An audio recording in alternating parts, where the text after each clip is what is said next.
जय श्री राधे। पूज्य श्री सद्गुरुदेव भगवान के चरणों में प्रणाम। पूज्य श्री भाई जी के संस्मरण। श्री गोविंद राम जी पोद्दार की अलौकिक मृत्यु। पूज्य श्री भाई जी रतनगढ़ प्रवास के समय एक और विलक्षण घटना हुई। श्री गोविंद राम जी पोद्दार रतनगढ़ के प्रतिष्ठित गल्ले के थोक व्यापारी थे।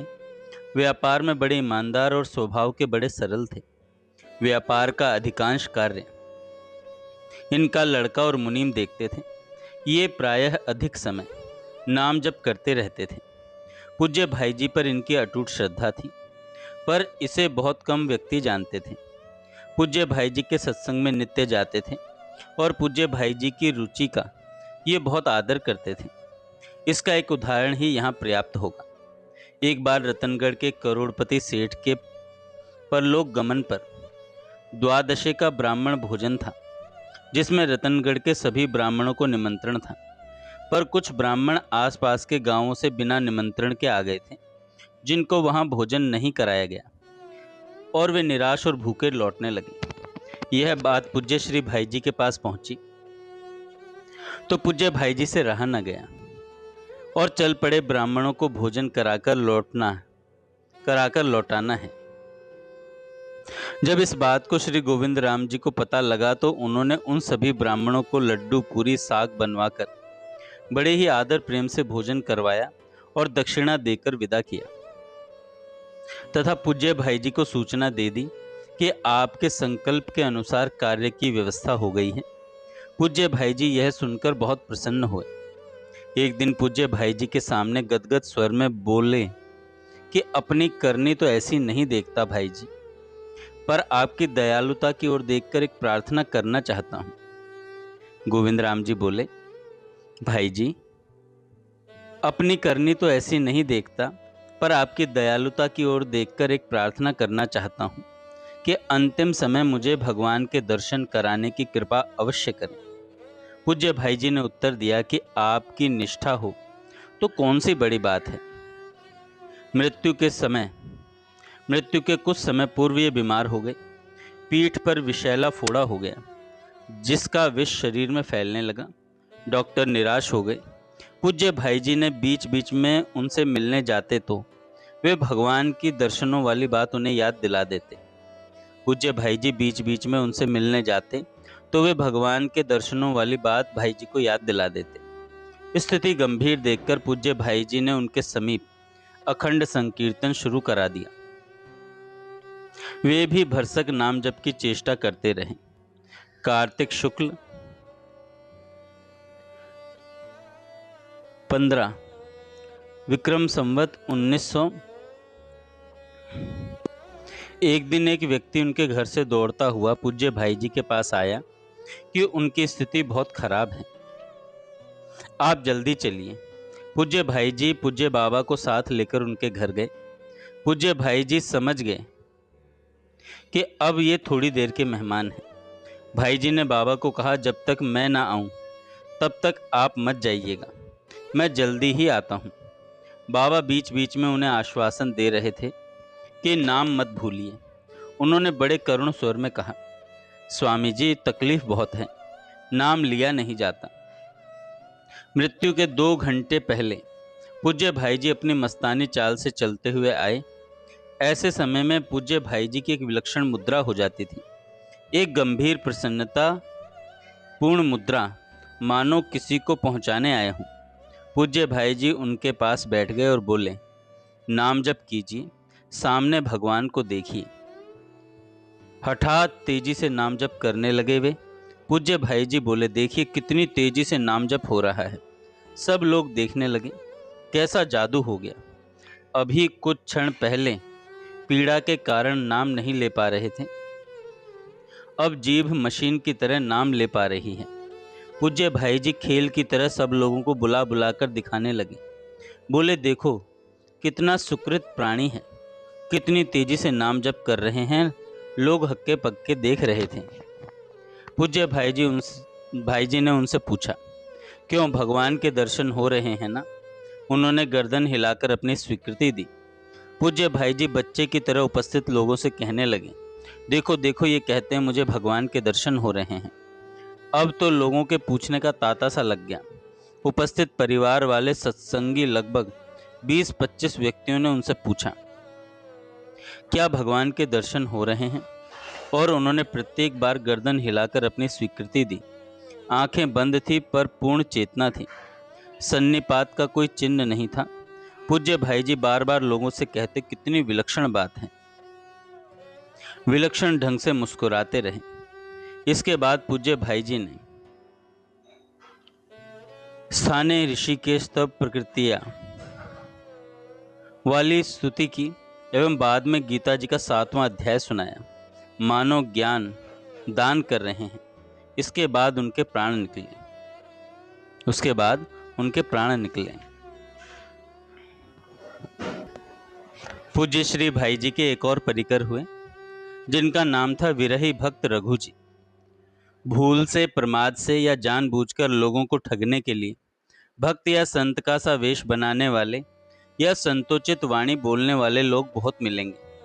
किसी चमत्कार को दिखलाकर या चमत्कार के नाम पर दुनिया को धोखा देने वाले बहुत मिलेंगे, परंतु सच्चे सिद्ध या साधक संत भक्त का मिलना बड़ा कठिन है। विरही भक्त श्री रघु जी ऐसे ही सच्चे संत थे। उनका संक्षिप्त परिचय इस प्रकार है। इनका नाम था श्री ठाकुरदास जी उदेशी। इनका जन्म संवत 1964 माघ मास में रानीपुर सिंध में हुआ था। इनकी जाति भाटिया थी। इनके पूर्वज 10-12 पीढ़ी पहले जैसलमेर मारवाड़ से उठकर सिंध में आ बसे थे। आपके पिता का नाम था श्री वल्लभ दास जी उदेसी, जो कराची में रहते थे। स्त्री का देहांत 25 वर्ष की उम्र में हो गया था। माता पिता के बहुत आग्रह करने पर भी आपने पुनः विवाह नहीं किया।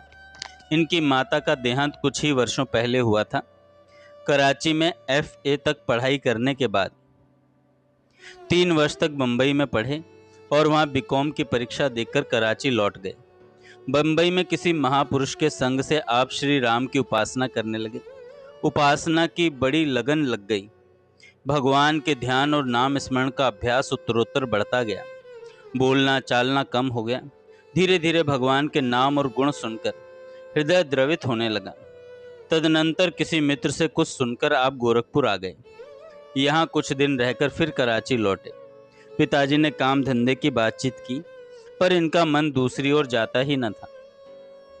इसलिए इन्होंने अखंड मौन धारण कर लिया, जो जीवन के अंत तक रहा। इसके बाद फिर गोरखपुर चले आए। यहाँ लगभग साल भर रहने के बाद हम लोगों ने आग्रह करके कराची भेज दिया, परंतु वे घर नहीं गए। कुछ दिन इधर उधर रहकर फिर गोरखपुर लौट आए। यहाँ से बीच में कुछ दिनों के लिए क्रमशः अयोध्या, चित्रकूट और प्रयाग गए थे। फिर अंत तक यहीं रहे। वैष्णव शास्त्रों में वर्णित विरह की 10 दशाओं में से बहुत सी इनमें प्रत्यक्ष देखी जाती थी। चिंता, जागरण, उद्वेग, कृष्णता, मलिनता, प्रलाप, उन्माद, व्याधि, मोह और मृत्यु, ये विरह की 10 दशाएं हैं। ये जब विषय वासना से प्रेरित लौकिक पांच भौतिक किसी पुतले के लिए होती हैं, तब इनका स्वरूप तामसी होता है और फल दुख होता है। परंतु ये ही जब सच्चिदानंद घन अचिंत्य अनंत सौंदर्य माधुर्य निधि भगवान के लिए होती हैं, तब ये मोक्ष पद को तुच्छ कर देती हैं। और सत्वगुण तो निरंतर ऐसे विरही की सेवा किया करता है। विरह की 10 दशाओं की भांति ही प्रेम के 8 लक्षण माने गए हैं। स्तंभ, कंप, स्वेद, अश्रु, स्वरभंग, वैवर्ण्य, पुलक और प्रलय, इन 8 लक्षणों का भी प्रादुर्भाव रघु बाबा जी में था। आंसू तो उनके नेत्र से सूखते ही नहीं थे। उनको किसी समय 20-20 घंटे तक भगवान के लिए रोते देखा है। वे सदा भावावेश की सी अवस्था में रहते थे। सत्संग की बात सुनते थे, परंतु अन्य कोई भी चर्चा पास बैठे हुए भी वे नहीं सुनते थे। वे किसी अन्य ही राज्य में विचरण करते थे। श्री रघु जी गीता वाटिका में रहते तो थे, परंतु पूज्य भाई जी ने कभी भी कोई नियम अथवा कोई मर्यादा उन पर थोपी नहीं। पूज्य भाई जी का स्वभाव था साधन भजन करने वाले साधक को पूरी स्वतंत्रता देना। इतना ही नहीं, पूर्ण रूप से सहयोग करना। श्री रघु जी श्री राम चतुष्टय के चित्रात्मक श्री विग्रह की उपासना किया करते थे। उनकी ठाकुर सेवा के लिए पूज्य भाई जी ने निर्देश दे रखा था कि उन्हें जब जो आवश्यकता हो तदनुसार वस्तु उनके पास पहुंचा देनी चाहिए। एक बार ठाकुर सेवा के लिए श्री रघु जी के पास ऐसे केले पहुंच गए जो कुछ अधिक पक गए थे। संयोग से किशमिश भी ऐसी पहुंची जो कुछ गीली गीली थी।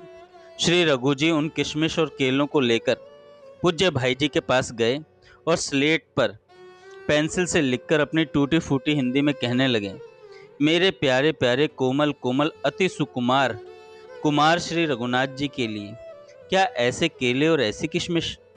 वे कुछ और बात आगे लिखें कि पूज्य भाई जी तुरंत बोल पड़े, जिसने ये वस्तुएं आपके पास पहुंचाई हैं उससे भूल हो गई है।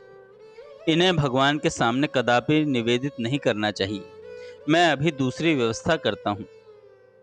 इतना कहकर पूज्य भाई जी ने उसी समय बाजार से बढ़िया किशमिश और केले मंगवा कर दिए।